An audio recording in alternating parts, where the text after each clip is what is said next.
People don't think about Ohio as that big wine state, but it really is. Realizing that we're, number 7 across the country in wine production. The winemakers themselves, the business owners that own their venue as a winery. Everybody has that own little twist that makes their winery very unique. So we're pretty proud of that in the great state of Ohio. Ohio in general is a very diverse grape growing region. But the glaciers came, through Ohio 2 or 3 times, I think, and basically flattened the northern part of the state. Southeastern part of the state is hilly, Hocking Hills and the foothills of the Appalachian and all the rest of that. I think that does bring some uniqueness to what we grow here. The wines we produce are a little bit different. The worst thing really is a kind of homogenization of grape culture. And that's what I think we want to work away from. I believe in this idea that grapes are a little bit different and wine is a little bit different region by region.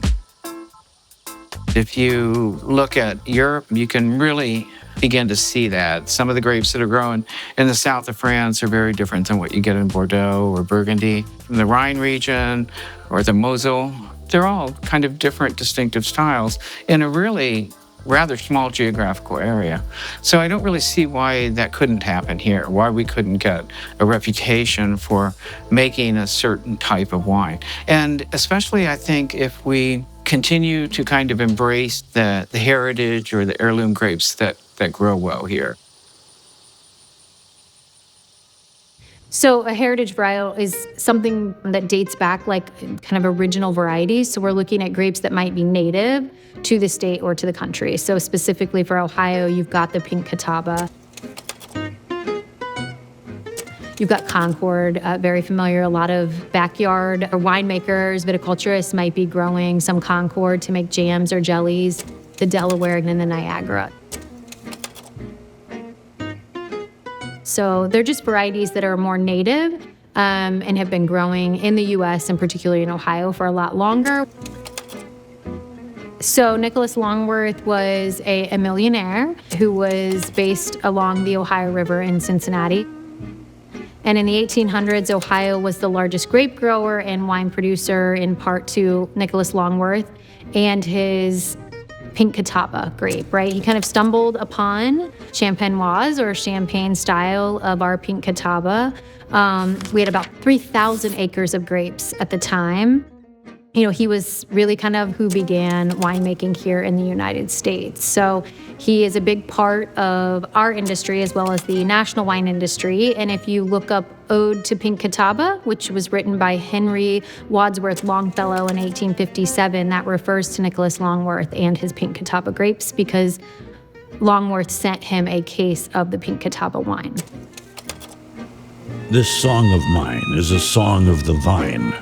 For the richest and best is the wine of the West that grows by the beautiful river, whose sweet perfume fills all the room with a benison on the giver. Very good in its way is the Verzenay, or the Sillery, soft and creamy. But Catawba wine has a taste more divine, more dulcet, delicious, and dreamy. In the 1860s, due to disease resistance, and then also with Prohibition and soldiers or workers leaving for the Civil War, we saw a decline in grape and wine production, but a resurgence in the 1960s by European immigrants who brought their winemaking skills here is where they really made a comeback. But what Ohio has that continues on is we're able to grow our heritage varieties that Nicholas Longworth grew. So the Catawba, the Concord, Niagara, Delaware, Norton. So his legacy carries on all across the state, but we do see interest in growing grapes and expanding wineries and vineyards in southern Ohio because they do want to connect with that history and tell that story.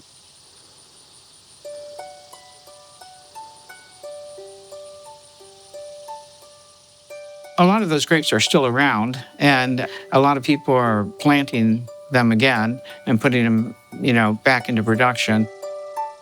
The truth is that most of the Native American grapes have been stigmatized as grapes that were not really worthy of winemaking.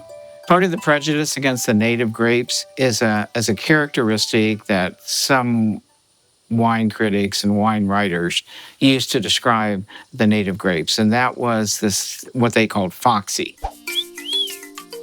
Now, nobody knows really what foxy flavor means, but I think what they were really talking about was a grape that is maybe not so subtle, a grape that's pretty forward in its flavor.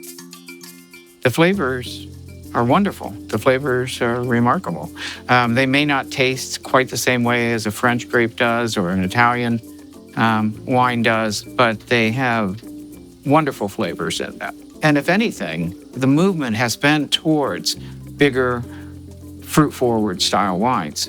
And when I look back at some of the American grapes, these native grapes that have been here, they were naturally fruit-forward. So in some ways, maybe they were just a little bit ahead of their time. And so that stigma is something that we constantly are working to overcome. And so what we're doing here is we're really kind of like coming in with all of this knowledge, all of this background, and being able to make this a productive region for grape growing.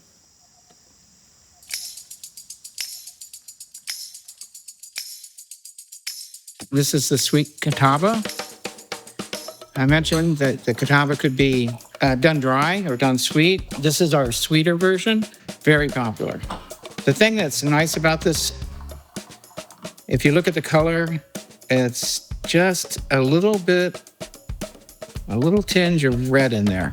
And the reason is because catawba is a red grape. I don't know why. The color does not transfer into the processing when we process it. When you smell it, it's amazing. It smells like flowers. I personally don't think any other grape can do that. So I like the catawba. And if we think of Longworth, the interesting thing about that is that he probably smelled that floral thought and just thought, wow, what if this was bubbly? You know, what if we made this into a sparkling wine? And it was the right formula. So we look at this, we see a tinge of orangish red in the color. We get a really big bouquet of flowers. Maybe melon, a little bit of a melon flavor. When it goes in the mouth, big body, coats your tongue and mouth. You swallow it, and the flavor really hangs on for a long time.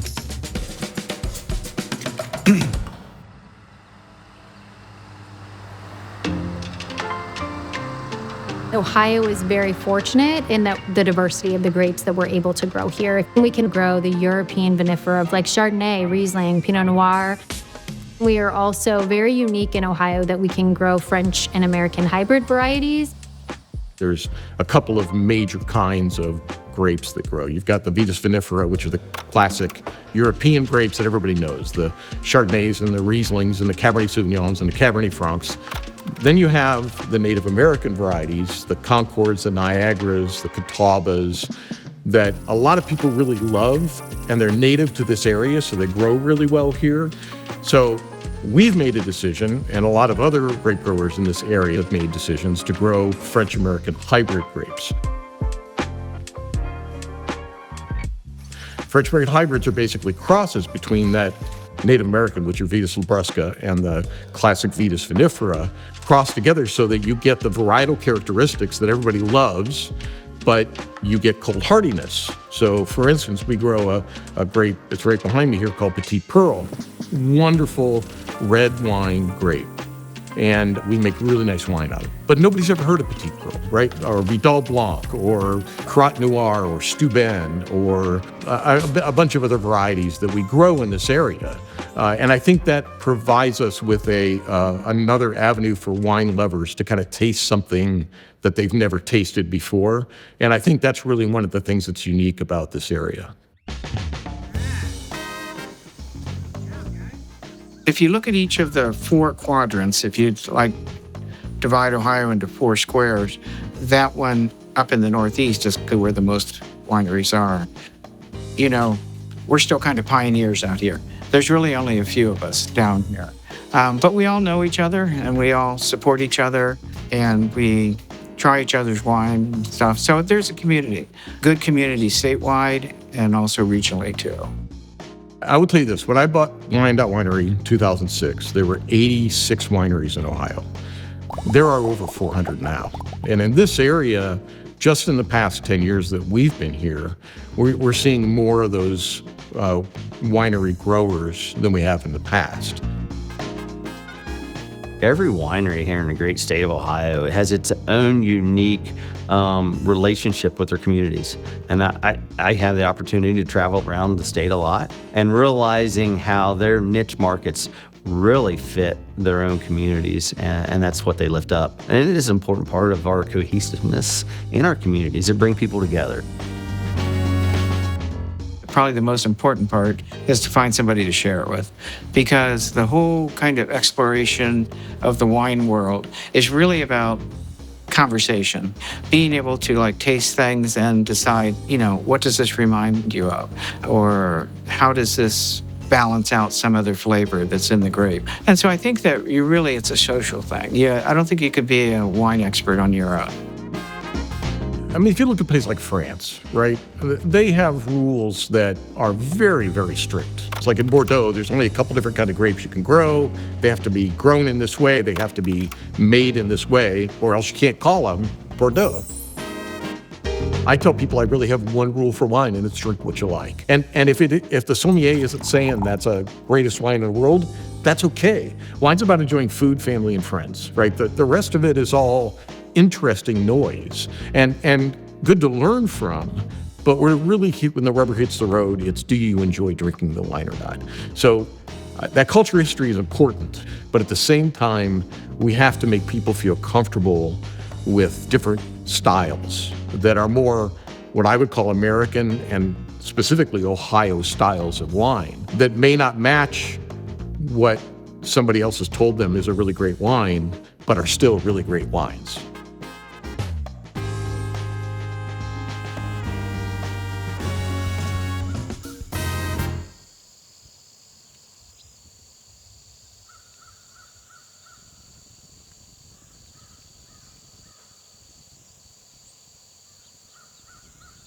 Foothill Features is brought to you by Envisage Wealth, a private wealth advisory practice of Ameriprise Financial Services, LLC.